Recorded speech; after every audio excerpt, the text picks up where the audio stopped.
I'm Jennifer Gonzalez from the Cult of Pedagogy podcast, a proud member of the Education Podcast Network, just like the show you're listening to right now. The opinions expressed are those of the individual hosts. Make sure you check out all the other great podcasts at edupodcastnetwork.com. And get ready, because the learning begins in 3, 2, 1... Coming up in episode number 122 of the House of Edtech podcast, I've got an Edtech thought where we're going to talk about flipping the digital divide. I've got a recommendation that's going to help you and your students tap into creativity. I've got a House of Edtech VIP, and I'm talking with Dr. Sam Fecich from EduMagic. Strike up the band.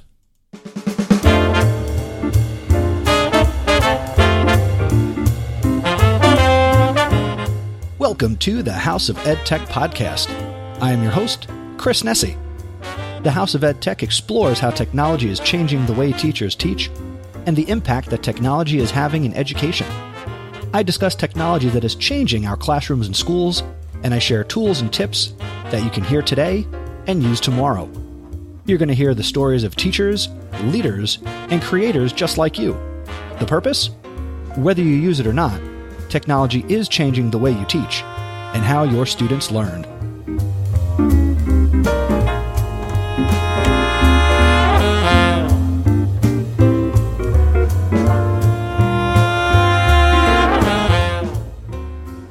Hey, howdy, hey. No, it's not Woody. It's your old pal, Chris Nesi. Welcome back to another episode of the podcast.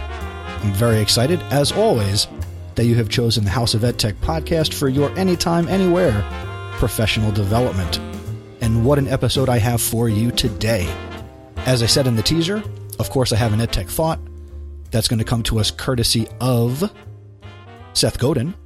And I've got a great recommendation, and my conversation that I'm going to share with you that I had with Dr. Sam Fecich is fantastic. Make sure you are taking notes, because there's a way that you can get involved in what Sam is doing. So that's all going to come up in the interview that I share with you in just a little bit.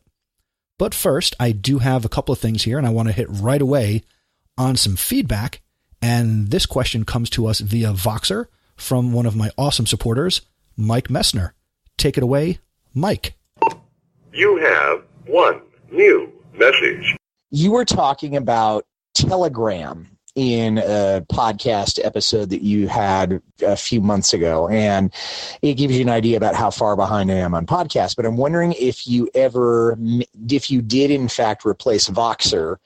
Obviously you haven't done it completely, but what progress you made with Telegram as opposed to that one. And then second, I wanted to know how your dad was doing with the adjustment to the block schedule. We have one at Los Altos High School, which I'd be happy to tell you about, but wanted to make sure that I got those questions out. Okay, hope you get this, and looking forward to your answer. Thanks a lot for sending the message, Mike. So just to give you a little bit of an update, I do have my Telegram account, which is at Chris Nesi on the app Telegram, as many of you know.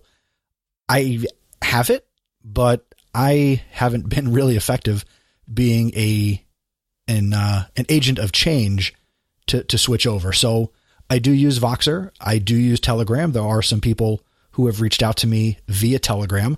If you have Telegram, or if you want to try it out, I do think it is, for free, a superior app to Voxer. And you could pay for Voxer, no doubt. But if you want to get really what Voxer offers, but for free, you definitely want to check out Telegram. And it was a recommendation, and I talked about it a number of episodes ago. I have it, and I'd be happy to talk with any of you on it, and even, start a group or anything like that. You can send video, you can send audio, you can share documents via Telegram. And again, my username is at Chris Nesi.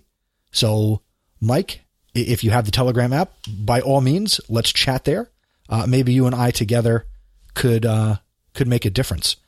To your other question, as far as OG Mr. Nesi and how he's done adjusting to block scheduling at his school this year, I did bring it up to him probably maybe 2 or 3 weeks ago, and I just wanted to check in with him as you're checking in with me to see how it's going. And he said it really hasn't been as big an issue as he anticipated it being for other people. He is, by far a veteran educator who made the adjustment and is doing what he needs to do. It hasn't really impacted his planning. It's just that, from time to time over the first 3 months of the school year, he's just had to be more conscious of when did I see this class and where do I want to be with them and that sort of thing. Nothing too glaring. And even from his point of view, the students have done okay with adjusting to it as well.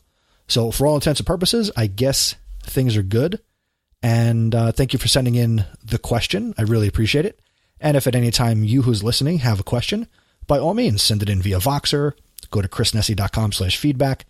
I love to ask questions. And here's an example of, me giving an update based on somebody asking about it, probably a few months after the original conversation. So it is never too late to send in a question or have me readdress a topic that's previously come up here on the podcast. So thank you, Mike. The second thing that I want to talk about here before we get into the meat and potatoes of this episode is our upcoming 5th annual House of Edtech Smackdown. If you're not familiar, this will be brand new for you. If you are familiar, here's a bit of a review. So my last episode of the calendar year is the House of Edtech Smackdown, where you, the listener, you get to take over the podcast by submitting your favorite tech tools, websites, apps, and resources. And I play those things here on the podcast, and I share your basic EdTech recommendations and things that you are in love with or that you love to use in your classroom or your schools, and we share them here at the end of the calendar year. I'll have links in the show notes for this episode out at chrisnessy.com/122 to the previous 4 installments, so you can go and check them out. I'm okay with repeats, so if there's something that's been mentioned on a previous Smackdown, feel free to mention it because I want to give you the opportunity to participate and be involved with the podcast. So the deadline to get these in is Friday, December 14th, 2018, and that'll ensure that you get included in episode number 124 of the podcast, which would come out on Sunday, December 16th. If you're listening to this episode after December 16th and you missed the deadline, hey, it's never too early to submit for 2019 or 2020 or whenever you're listening to this episode. Feel free to send me your recommendations at any time. And again, that episode is all about you, so don't be shy. Go back, listen. Many people send in more than one. Just make sure that when you send me your audio recording, that you let me know where you teach, what you teach, how people can get in touch with you so I can share and have people connect with you. That's pretty much it with the House of EdTech Smackdown. I look forward to producing that episode, and let's continue on with the rest of this episode.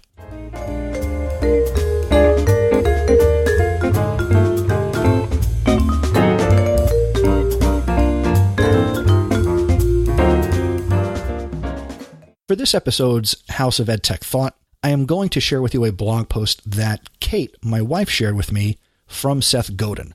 And the title of this blog post is called "The Digital Divide is Being Flipped." I'll include a link to the full blog post over on Seth's site, so you can obviously connect with Seth Godin's resources, but I'm going to read his blog post here, and this should get you thinking. So here we go, from Seth Godin. A generation ago, there was a real worry. Privileged parents, those with time, education, and money, were giving their kids access to the tools of the net, while other kids were missing out on the wealth of interactions and information available online. The fear was that this gap would further magnify differences in opportunity. Today, as digital tools get cheaper and more widespread, a new gap is appearing. If a parent uses a tablet or a smartphone as a babysitter, it is a lot easier to get a kid to sit still. As a result, parents who are busy, distracted, or can't afford to spend much time, one-on-one time, as they'd like, are unknowingly encouraging their kids to become digital zombies with a constant need for stimulation, who are being manipulated by digital overlords to click and click some more. If a kid can't read, it's not clear he should be surfing the web, watching TV, or playing a video game for hours a day. Boredom, daydreaming, a good book, building in 3 dimensions, interactivity with other human beings, these are precious skills. Skills that are being denied kids that are simply given a plate of chicken fingers and a tablet instead. Thank you, Seth Godin. Something for us all to think about. And I share this thought with you as my Edtech thought.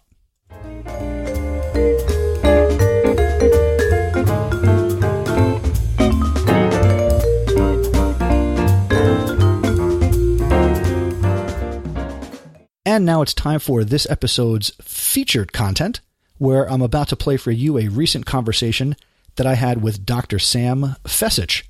The conversation will speak for itself. After you listen to this conversation, make sure you obviously stick around because we're going to be giving something away, and I will talk about that after the interview. So, without any further ado, here is my conversation with Dr. Sam Fecich.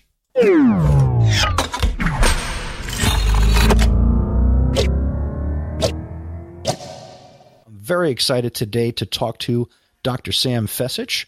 She is a professor at Grove City College in Pennsylvania, where she works with teaching pre-service teachers about educational technology and special education. During her courses, pre-service teachers learn how to hone their digital presence, unite their professional learning networks, create activities with technology tools that engage students in a meaningful and impactful way. Like me, Dr. Fecich is truly blessed to do what she does day in and day out. She's also the author of EduMagic, a guide for pre-service teachers, which we're going to talk about. And when she's not teaching, you can find her spending time with family and friends. She enjoys going to flea markets. She collects pinball machines and working out, which I don't do as much of as I need to. Sam Fecich, welcome to the House of Edtech. Hey, how's it going? I'm glad to be here. Long-time listener, first time viewer. Hey. I love when I can bring on people who are familiar with the excitement and the energy and everything that I'm trying to do here with the podcast. So, one, I wanted to have you on because you do education, you do technology, you're impacting teachers in education at the very infant stage of the profession. But your book, EduMagic, a guide for pre-service teachers, your book sets out to challenge the thought that teaching begins only after certification and college graduation, which we both know is a bunch of hooey based on our conversation that I didn't record. So let's begin there. Could you talk a little bit about how you're changing that narrative for pre-service teachers? Sure. So I teach a class for pre-service teachers. It's usually freshmen and it's an 8 a.m. class. So I'm usually their first experience to education major land at an 8 a.m. when they first come in to college. So when they first come in, they usually hear a Taylor Swift song bebopping in the background. You know, I'm at the door greeting like, hey, what's up? How's it going? And then we jump into some Edtech. So they are immersed in education from 8 a.m. until they go to their next class and learning about some different techniques and strategies and tools that they can use in their classroom. Throughout that class, they are paired up with a practicing teacher from around the world. So their freshman year, think about it, an 18, 19-year-old new future teacher is paired up with a practicing teacher from around the world in the content area or subject area that they may want to teach one day. And they get actual experience creating stuff using technology on content that teacher needs in their classroom, either that next day, the next month, the next semester. So they're creating stuff immediately their freshman year for actual educators in the real world to use. And that's pretty powerful from a freshman major, perspective. They're not just creating something for me to look at and say, woohoo, good job, you did it. But oh my gosh, this teacher's going to use it and his or her students are going to use it. And I might get feedback on it and see how it went. Or maybe I've had students Skype in or like live teach a Skype lesson to the class using a technology tool. It's been so cool.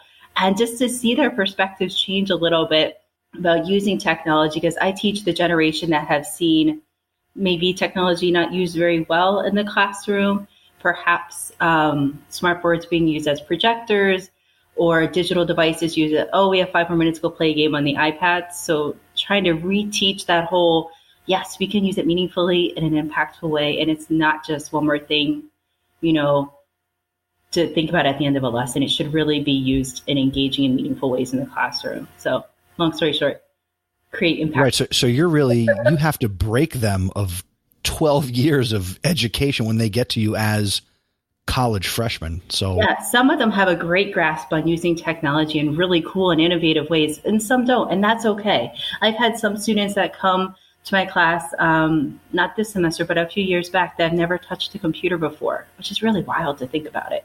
So, I mean, introducing them to technology and how it can be used for educational good. You said that these students will create things really for an authentic audience, where they're going to create stuff for active teachers that will impact actual students.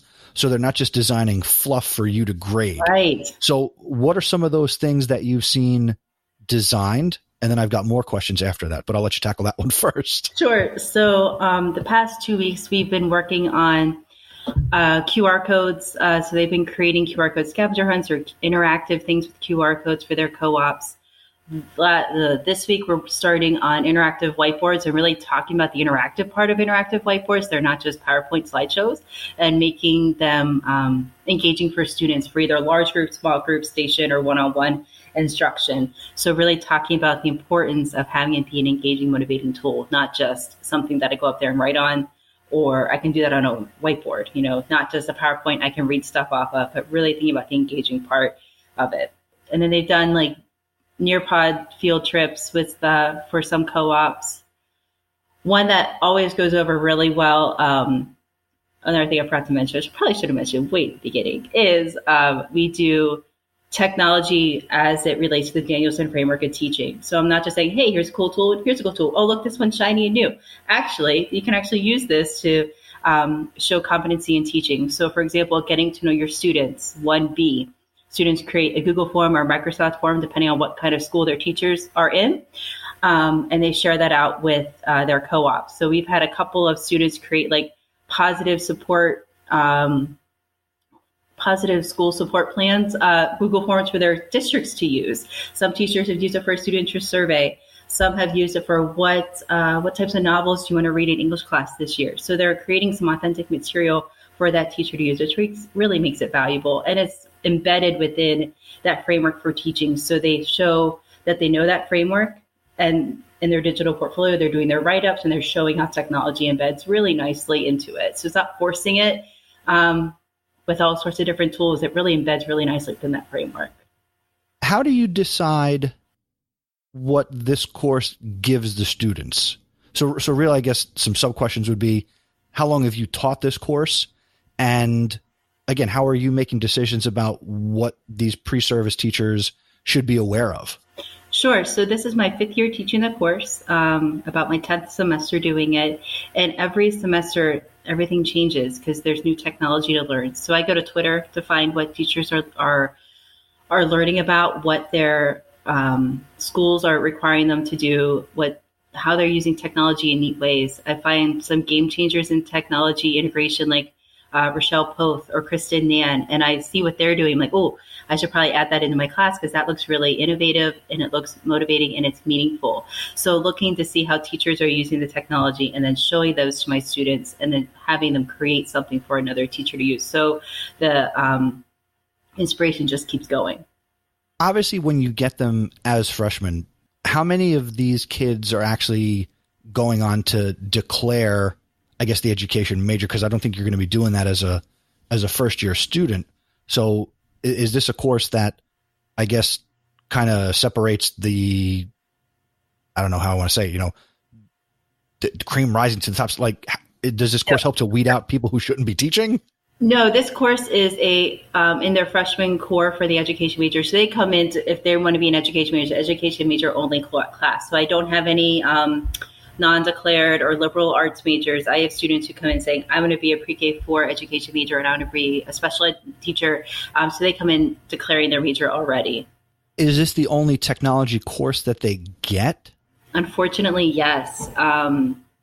Usually it's their freshman year. And we've had so many debates about this, either between students and I and colleagues. It's great that they have it their freshman year because they can use it throughout their college courses, because my colleagues are fantastic and they integrate technology into their classes. So they're using these things in other courses, which is really cool because then they can see it full circle.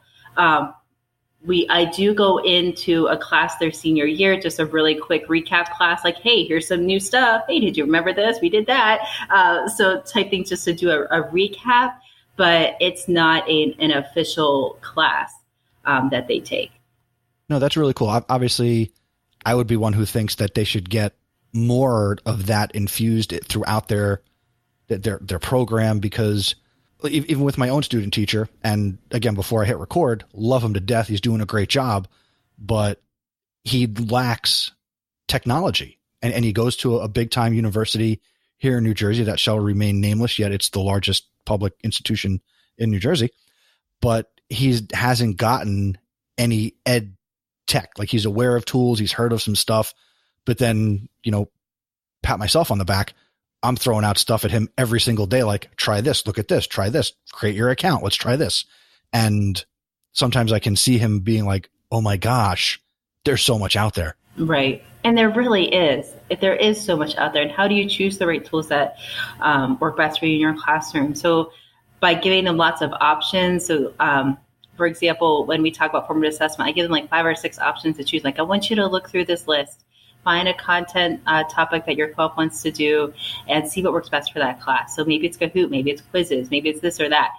So giving them lots of choices so they, I have heard of those, but maybe I haven't used them. And that's okay. At least you heard of it, and you know what you can use it for. And then you can, because most of the tools are pretty easy. I try to look for user-friendly, easy to use tools that, aren't going to cause too much stress. Now, you've taught this course over a number of semesters. Is there anything, or have you had an experience where in the semester you're going to introduce tool XYZ, and it's a tool you value and you're excited to share it with them that, they would never have heard of, and they either A, totally buy and they're like, wow, yes, Dr. Fecich, this is awesome, or yeah, this is not as cool, and why are you so excited about it? Let me think about that. So let's see. Oh, so they totally dug Nearpod VR field trips. They're like, whoa, this is amazing. We're going to the Golden Gate Bridge. We're checking this out, showing them formative assessment pieces, showing them how to make, they can embed their PowerPoints in there and make it interactive and, get some data to see how the kids are doing on their lesson. They really like that. Now, I was super pumped about the AR day where I had 7 or 8 stations around the room with different AR tools. I had Merge Cubes, I had Quiver App, I had Cromville. I was rocking it. I was super pumped. And the pre-K 4s are like, yes, this is great. But the middle and secondary were like, wah, wah, because there weren't a lot of good examples of secondary English augmented reality activities that I had on my station. So reflection time, next semester, I'll be sure to add a super cool AR English related station somewhere in the rotation, because they need to see that. And then also I need to add in how augmented reality can be used for the languages. So the teachers who want to teach Spanish or French or whatever, I need to find something cool for them. I need to hook them, because I was like, well, Cromville does translate, but I was like, that was really lame, Sam. You got to think of something better. So having because some of them were pumped and the other half are like, meh. But you get exposure to some cool stuff.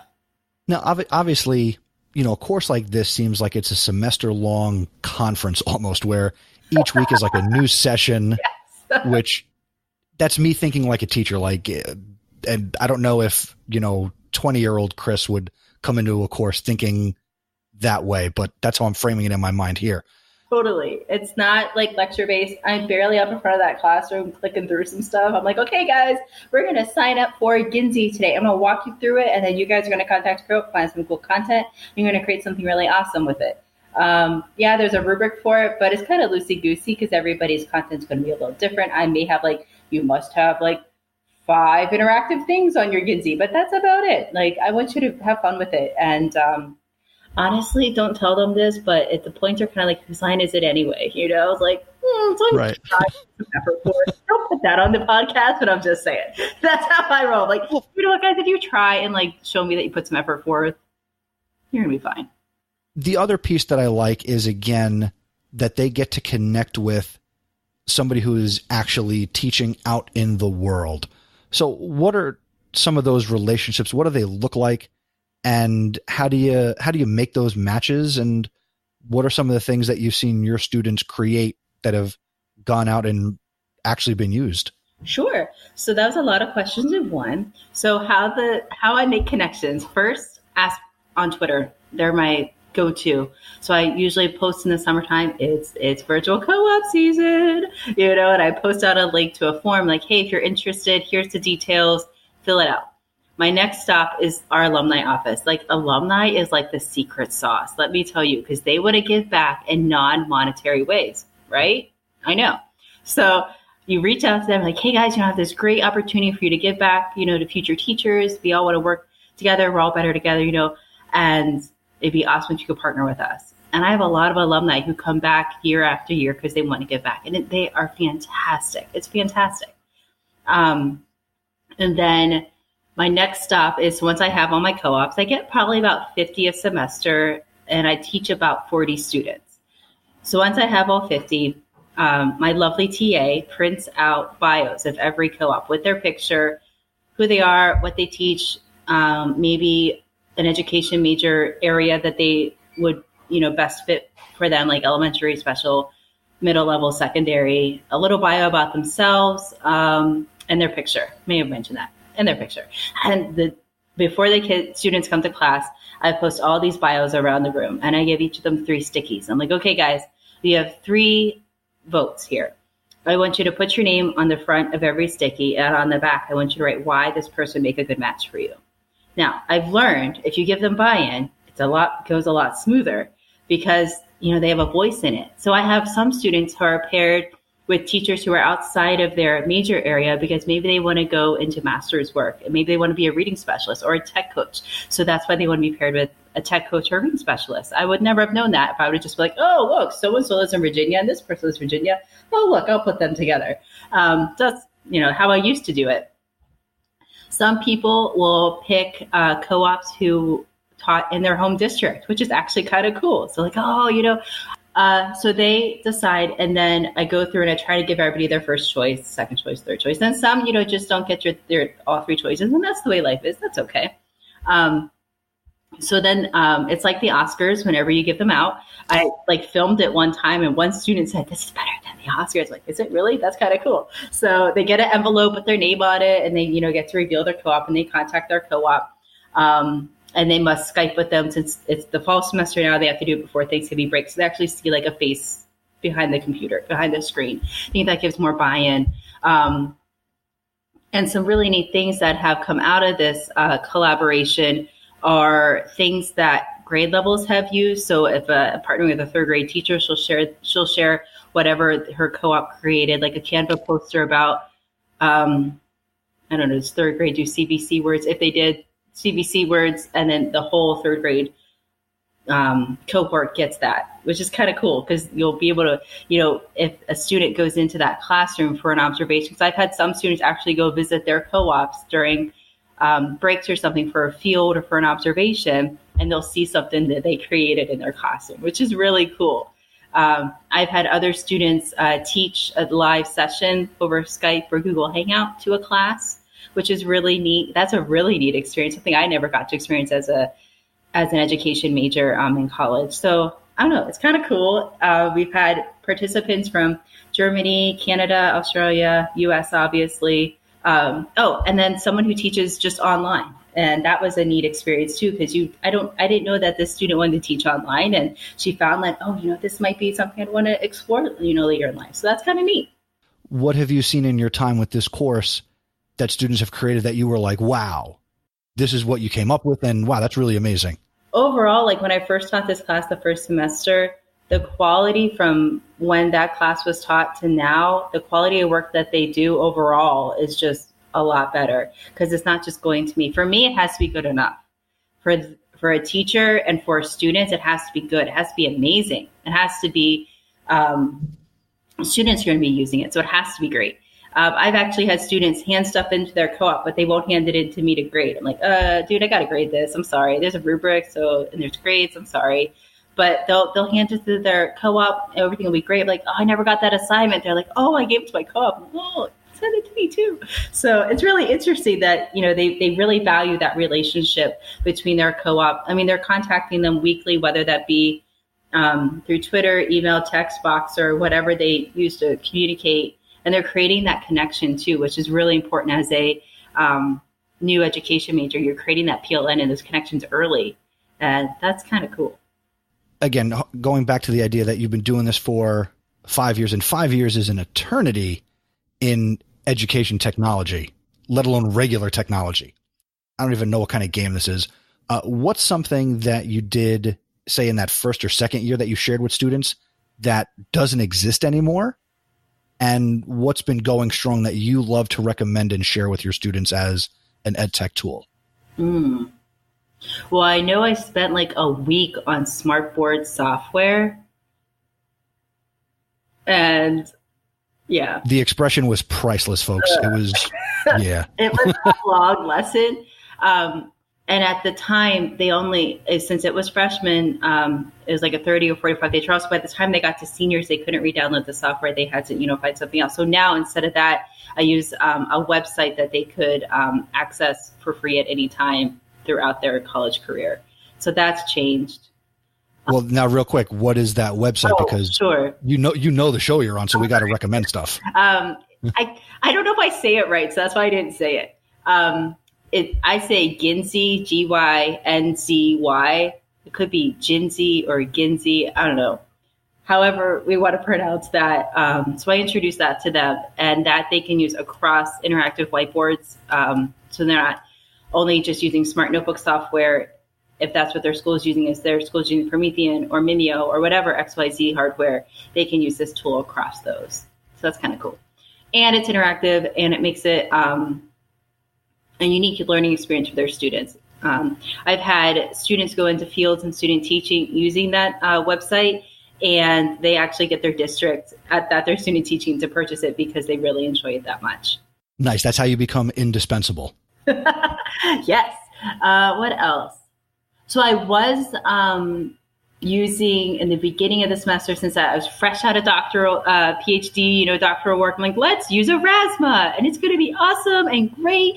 I found that it was a little too cumbersome for freshmen their first year. So throughout the years, I've kind of went from Erasmus to QR codes, and I was like, I feel like QR codes are okay, Sam, that's kind of old, but people are still using it. I still struggle with that one. So I'm trying to maybe next year I'll go to Metaverse or CoSpaces or something like that. So I don't know. I gotta keep thinking about that one. I feel that the students like QR codes and they've used them before and that they're seeing them in schools, but I feel like they're a little blasé. Now in this time period, has a student ever brought a tool to the table where maybe you didn't know about it and you're like, wow? Oh, totally. Yeah, for sure. So one student we were talking about, I've also done infographics, kind of dwindled that out a little bit. So it was an infographic tool that was called Course Heroes, maybe, that have infographics of all sorts of literary pieces. That was so amazing. I'm like, this is fantastic. This is a really nice way to get the information out about the book that you're reading. Maybe get a little, teaser anticipatory set going on. Nice visual aids. So I thought that was kind of cool. What else? Oh, Quizlet. I didn't know about Quizlet. I know, right? It's I didn't now know my face is going, what? I know, but I knew quizzes, Kahoot, Quizalize. Give me all the quizzes, but I didn't know about Quizlet. And they were like, "What, Dr. Francis?" I'm like, "I'm sorry." So they showed me, and I thought that was super cool. The Quizlet. I don't want to make thing. I know, right? I'm old. I don't want to make you feel bad, but Quizlet's like the OG online quiz maker. That's where it all started. I'm sorry. It's okay.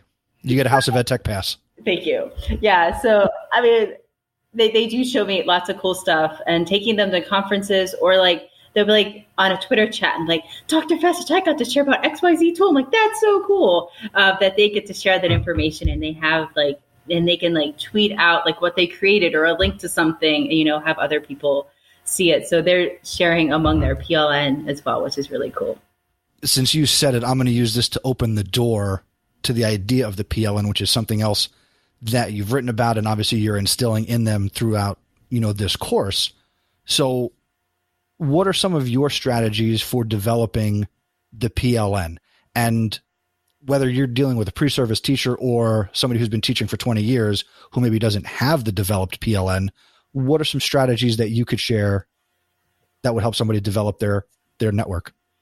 So before we even get to the PLN class, we talked about growth mindset and how important it is to have that growth mindset. Be open to trying new things, and it's okay if you fail. So we also talk about the importance of putting quality content out there online. You want to have your professional digital presence shine through whenever you're searched online, because you will be Googled. So you want to leave breadcrumbs of awesomeness throughout, the internet about you. So we talk about how we can harness our digital presence, and one of those ways is through Professional Learning Network. Whenever we get to that class, I tell them, guys, it's not about the followers, it's not about the numbers, it's not about the likes or the retweets, it's about the quality of content that you put out there. If you're putting out quality stuff, the followers will come. So we start out, talking about Twitter lingo, and I found whenever I teach the PLN topic, if I have a former student come in and talk about it, their experience with PLN and growing their network on Twitter, it comes across, I think, easier for them than a professor saying, you need to get on Twitter because it's awesome. But having their own peers say, hey, you know what? I had no idea there's all this educational awesomeness out there online. So having a student from a previous semester come in and share that with them, share their bio, share their experience, share their talk about experience with Twitter chats, how it was scary at first, but you know what? I did great, and you will too. Having someone who's gone there, done it, got the t-shirt, can share then with them, I think is more powerful than me standing up there and talking about it. So I started doing that through every semester. Whenever we talk about PLN, I have a student come in and share about it. And then I follow up the next day talking about digital presence. And yeah, I think it comes across a lot easier for them.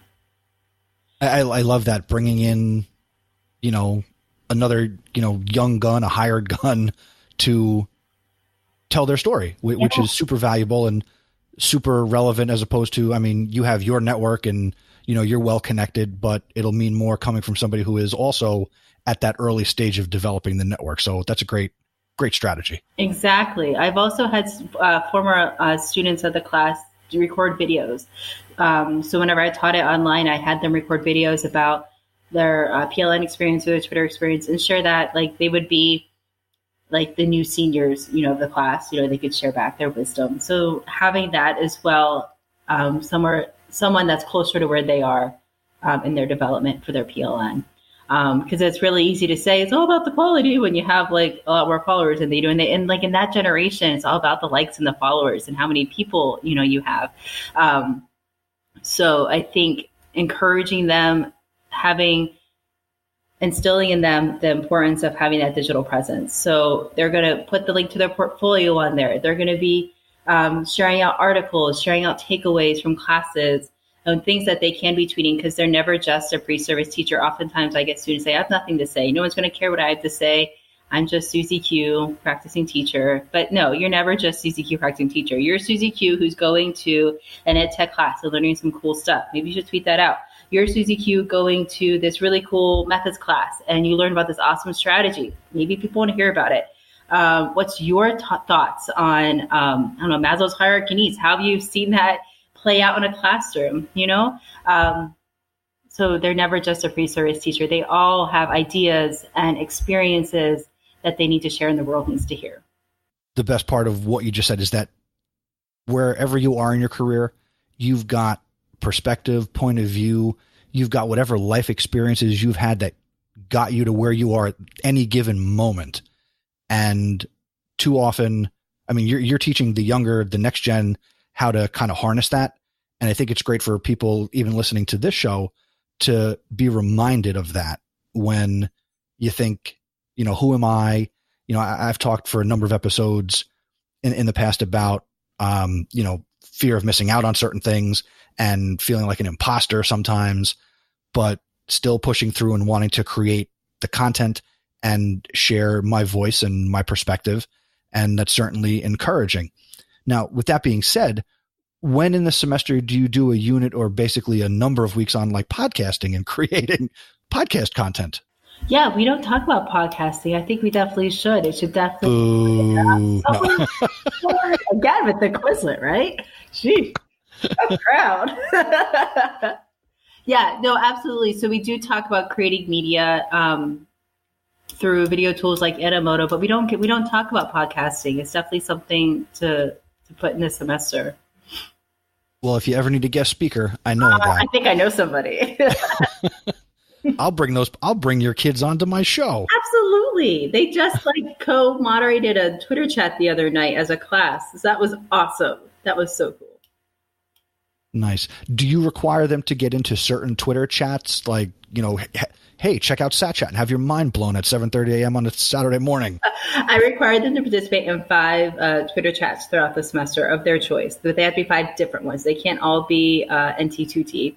But some ones that I suggest, I'm like, hey guys, you're going to want to start with a friend and a cup of coffee right beside you. It's always good to do Twitter chats and Teams. So, if you missed a question or something. But it's so funny when they come back after that first time of trying a Twitter chat, their face is like, oh, it was so fast, but it was so valuable. So it's so neat to see that. And then by the time they get to their fit chat, I'll get one done at 7:30 in the morning. It's no big deal. But teaching them those little Twitter hacks, like using TweetDeck or Hootsuite or something like that, to help that process so it's not so overwhelming. Because to some of them, social media can be very overwhelming. Others, they pick it up like no problem.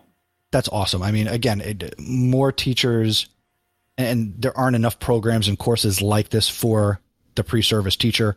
So it is just awesome to hear about the amazing things that you're doing. So to bring it back to you, obviously you're sharing a lot of tools and tips and technology with your students, and they're getting it as the new teacher. What are some of the tools and technology that you're using as the teacher that make your class operate? Sure. So one of the big things that I use are the ISTE standards for educators, ISTE standards for students. So we're always looking at those and looking to see how the tools that we're using tie into those, along with the Danielson framework for teaching. Twitter, definitely my go-to for any new technology tool that's being used in the classroom. Most recently, Instagram has been kind of cool for me. I've been kind of digging around in that a little bit. I think Instagram is kind of like if Pinterest and Twitter had a baby, it'd be Instagram. Because you can get that visual, oh, that's a great idea, or that's a really cool manipulative or bulletin board or whatever. So finding those visual ideas, I think Twitter is great for conversation and resource sharing. What else? Oh, Common Sense Media and all their ratings is a fantastic tool for me and for my students to know about whenever they're finding new tech to use in their classrooms. To make the classroom run, we use an LMS from Microsoft on Microsoft Teams, which is super cool. What I really like about it is it's conversational. It looks like social media, so it has those GIFs and those stickers and fun stuff like that. I'm going to do file sharing, super easy, assessment, rubrics, all that jazz right within there. And since our school is a Microsoft 365 school, everything just links so nicely together. Some other things that really make my classroom run nicely. Our school is 1-to-1, so every student, staff, and faculty member get a laptop, which is super great because I know if I can get it to work on my computer, which is probably about 4 or 5 years old now, they can get it to work on their newer, greater laptop. So that is such a relieving feeling as a teacher to know that I can give you an assignment and I know it'll get done. And we're blessed to have a 1-to-1 program. It is truly, truly a blessing as a teacher to have that at the college level. I mean, it's most likely built into their tuition. So, I mean, they're not handing these laptops out for free. No, but no, they're not handing them out for free. But it is really cool that they all have access to it. No, and if they're all on the same platform, and again, you're getting it to work, you've eliminated excuses. Exactly. Which is more than I can say for the college students I work with who they bring all sorts of devices. And then I've got to figure out, all right, how am I going to get this to work for you? How do I get this to work for you? Right. The burden's off of me to figure out how to get it to work on a Droid, a Mac, and XYZ, everything else. Yeah. And what's really nice is they take those into their fields, into their student teaching placements. Then they have those tools that we've used in classes that they can integrate and show new teachers how they've used them in neat ways. So, Sam, thank you so much for taking time to be here on the House of Edtech. Have you also had a great time on the show? Absolutely. I've had an amazing time chatting with you. It is really cool to talk to you this way and not hear you over my system in my car. It's really kind of cool. And I'm fangirling a little bit here. Now, will you listen to this in its entirety when it comes out? No, absolutely not. I've never listened to any podcast or any recording. I send them out to my dad always wants to hear him. He's always like, Sammy, did you do another podcast? I'm like, yeah, Dad, I'll send you the link. So he always listens. Who's your dad? Let me shout him out. Let me say hi to your dad. Who's your pops? His name is Joe Hirochak. He's pretty cool. Well, hello, Joe. I've enjoyed speaking with your daughter today. It has been a joy and a pleasure. Oh, he'll love that. That's pretty cool. He's had lots of shout outs in the book too. He totally has names in all of, I think I shouted him out probably in every chapter. It's really cool. Yeah. It's amazing that go figure, our parents play a role in who we are and what we become and what we create. Go figure. But yeah, absolutely. This was a blast. I truly enjoyed it. It was an honor being on the show. And yeah, thank you so much for your time today. How can people who are listening right now, not you, future you, how can other people connect with you to continue to learn from you? Or if they're interested in maybe becoming part of your co-op pool, again, I'm at the front of the line now, but how can people kind of get in that game and kind of do that with you? Absolutely. So follow me on Twitter and Instagram at @sfecich. Keep it simple for everybody. And then sfecich@gmail.com to email. And then also check out my site, sfecich.com. So, hey, got to keep it easy. So pretty much sfecich anywhere you will find me. That is awesome. Super simple. It's kind of like me being Mr. Nessie everywhere on the internet. Well, thanks again, Sam. Again, for those of you listening, make sure you also check out the links in the show notes to all of the resources that Sam shared. And also go out and pick up a copy of EduMagic. Obviously, you who are listening, maybe you're not a pre-service teacher, but maybe there's a pre-service teacher in your life that you can gift this to. Maybe you're working with a student teacher like I am, and maybe I will pick this up for my student teacher. So that would be really cool. Sam, thank you again for being here on the House of Edtech. Thank you so much.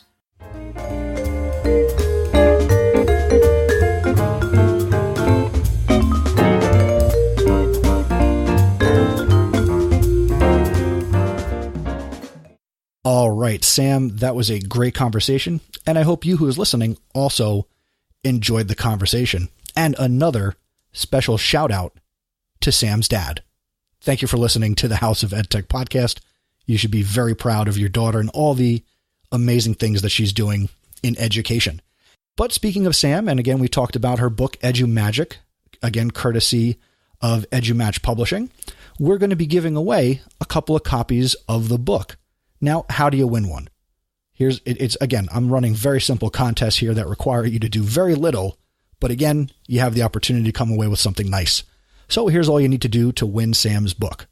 Follow the podcast, this one that you're listening to, on Twitter at House of EdTech, and just tweet at the show, letting me know something valuable you took away from the conversation that you just heard between myself and Sam.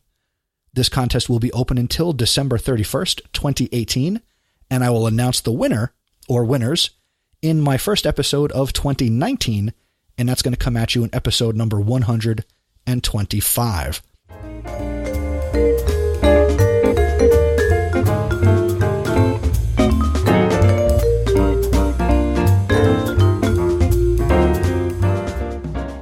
And now it's time for this episode's House of EdTech recommendation. Today I'd like to recommend Guess the Code for iOS. While this app is presented as a game, it is actually a great way for children to look at patterns and sequences and try to figure them out.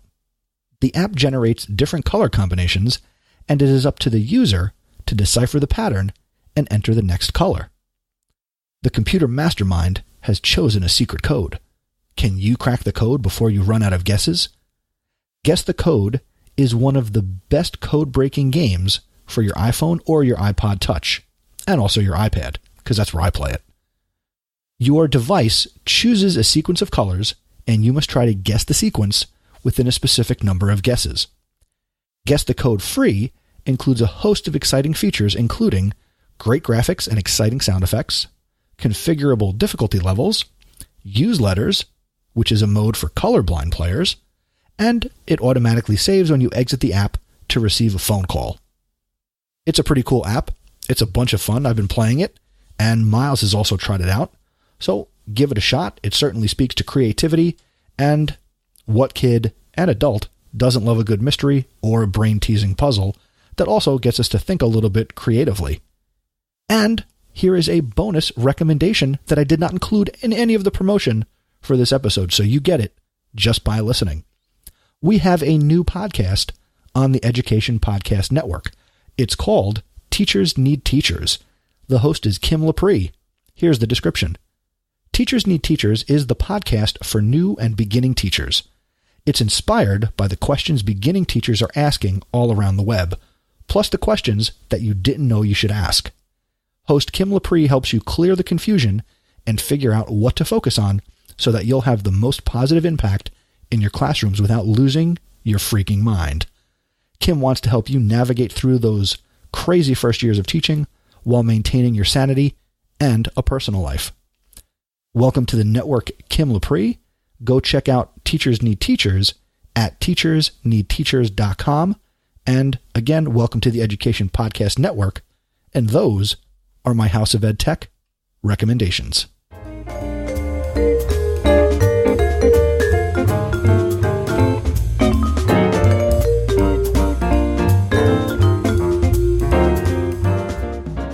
All right, no episode of the podcast is complete unless I share somebody awesome with you that you should be connected with, following on Twitter, checking out their website, or checking out the content and the blog based on the things that they're doing in education with their students in their schools or their district. So, the House of Edtech for this episode is Shari Dawson. Shari is an instructional coordinator at Katherine Johnson Technology Magnet Academy in DeSoto, Texas. She's enthusiastic about innovation in schools and preparing students for jobs in the 21st century. She's a regular contributor to #EdPiper, and this is a chat that allows educators to tell their story using the discussion pipeline. It provides topics focusing on pre-K through 12th in education, and EdPiper takes place weekly on Mondays at 10 p.m. Eastern, 9 Central. Make sure you connect with her. She is on Twitter at Dawson Shari, the number 5, and that's DAWSONSHARI, the number 5. Congratulations, Shari. You are a House of Edtech VIP.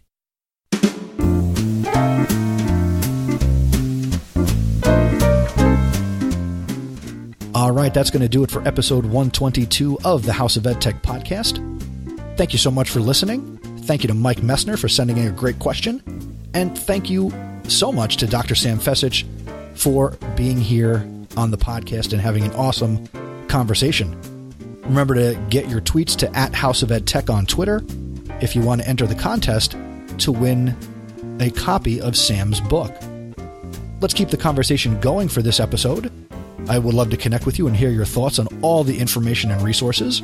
Just go out to chrisnessy.com/122.